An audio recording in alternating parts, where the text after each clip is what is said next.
আল্লাহ পাক রাবিয়া বসরি নামক মহিলাটা এই পৃথিবীর মধ্যে আছেন।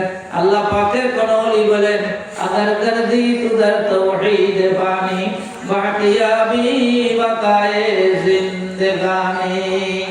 এই দুনিয়ার বান্দা বান্দি, এই পৃথিবীতে তুমি যদি তোমার দিল, তোমার মনকে, তোমার জীবনকে যদি তুমি আল্লাহ পাকের নামে যদি কুরবান করিয়া দিতে পারো, যদি জগতে তুমি যদি উৎসর্গ করিয়া দিতে পারো, 80-90 বছর বয়সে তোমার একদিন দুনিয়া দাঁড়িয়ে ছাড়িয়ে তোমাকে পরজগতে যাইতে হবে।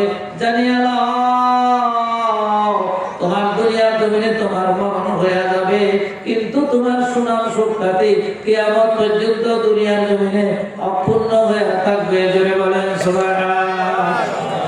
রাবিয়া বসরি কি এখনো দুনিয়াতে আছে? নাই। রাবিয়া বসরি এখন আর দুনিয়াতে নাই। হাজার হাজার দুনিয়ার জমিনে রাবিয়া বসরি নাম আছে, কিন্তু আসল রাবিয়া বসরি যার নামে দুনিয়ার জমিন আজকে পৃথিবীতে মানুষ জানে, ওই রাবিয়া বসরি যদি আজকে কোথাও কোনো জায়গায় যদি আসতো বা যদি দুনিয়ার জমিনে যদি পাওয়া যাইতো, তাহলে মানুষ এক নজর রাবিয়া বসরিকে দেখার জন্য পাগল হয়ে যাইতো। ঠিক না ঠিক? বিলাল দুনিয়ার জমিনে কাপসি দেশের মানুষ, কালো কুৎসিত মানুষ, ঠোঁট মোটা মোটা, অতএব কারণে এই কুৎসিত কালো মানুষটা দুনিয়ার জমিনে আল্লাহর মসজিদে নববীর মধ্যে আযান দিত। আল্লাহ পাকের সেই তো বান্দা দুনিয়ার জমিনে তো মহব্বতে আযান জগতের মধ্যে ছিল।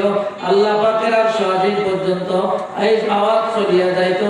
আল্লাহ পাকের নূরের ফেরেশতারা আকাশের থেকে এই আওয়াজ শুনে তারা খুশি হয়ে যাইতে।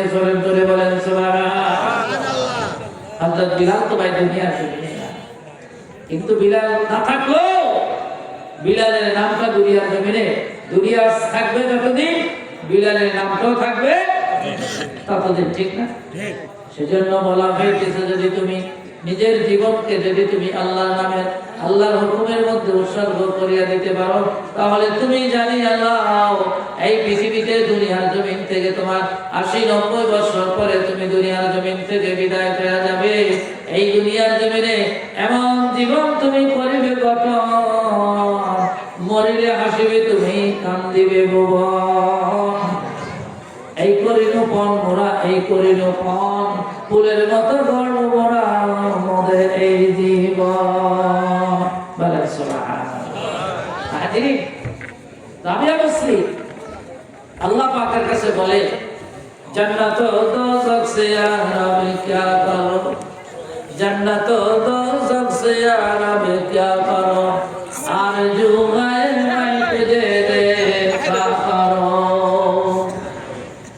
बातु जन्नत बेतु जन्नत जहन्नम दे जहन्नमास, बातु जहन्नम जन्नत दे जन्नतास। এত বেশি বেশি খোদাই প্রেমে পাগল ছিলেন হযরত রাবিয়া বসরি রাদিয়াল্লাহু তাআলা।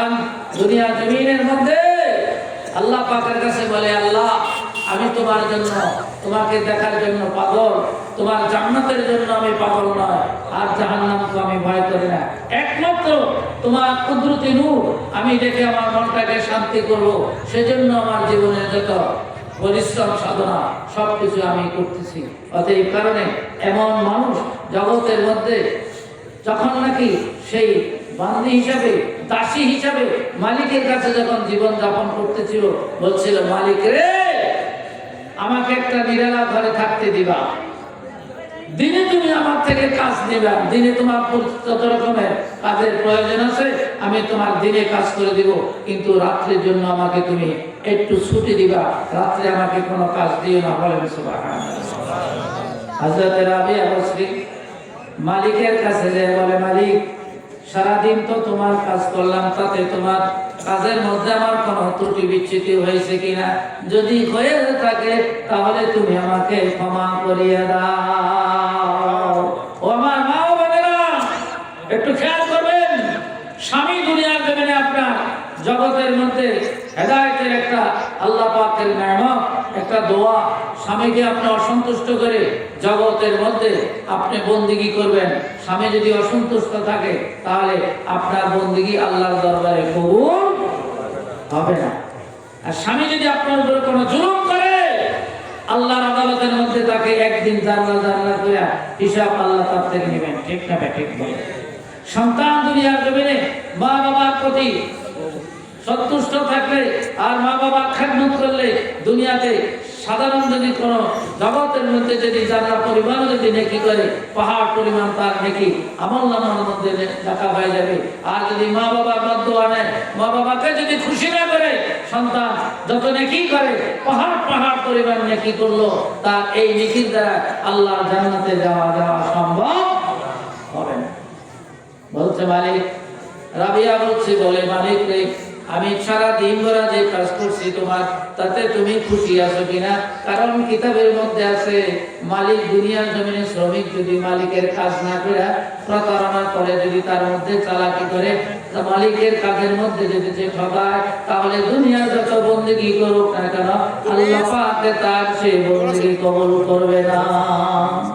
মনে বলতেছে রাবিয়া বসরি, আমার জীবনে আমি বহু অনেক বান্দি দাসী রেখেছিলাম রে, জগতের মধ্যে জগতে তারা আমার কাজ করেছে, কিন্তু তোমার মতো এত সুন্দর কাজ আমি আর জীবনে কারো দেখি নাই।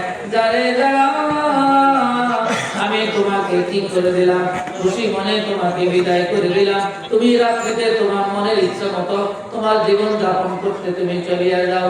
রাবিয়া বলছি দুনিয়ার জমিনে আরামের বীজ থেকে হারাম করিয়া সুন্দর করে তিনি কি করলেন, ওযু করলেন। ওযু করে দুনিয়ার জমিনে 2 রাকাত নফল নামাজ আদায় করে আল্লাহর কাছে হাত উঠে তিনি কাঁদতে আরম্ভ করে দিলেন। বলতে লাগলেন, আয় আল্লাহ, দুনিয়াটা হলো দুনিয়ার কাজের জন্য খুব মূল্যবান সময়, অতএব কারণে এই কাজটাকে মূল্যবান সময়টা আমি দুনিয়ার মানুষের গোলামি করছি। আল্লাহ গো, তোমার দরবারে আমি হাজির হইতে পারি না, অতএব কারণে আমি ছুটি পেয়েছি রাত্রের জন্য, সেজন্য তোমার দরবারে আমি আসছি। তুমি যদি আমার বন্দেগী যদি কবুল না করো, আমার তো যাওয়ার আর কোনো কাজ নাই, কোনো কথা নাই। তখন সে জার জার হয়ে আল্লাহর কাছে এমন ভাবে কাঁদতে আরম্ভ করেছে, কান্দার দুনিয়া জমিনে সম্পূর্ণ স্তব্ধ হয়ে গেল। মালিক হঠাৎ শুনতে পারলো, এরে এত দুঃখে ভরিয়া কান্দন করে আমার বাড়িতে, এত ব্যথা বেদনা দুনিয়ার জমিনে কি বা কারণ?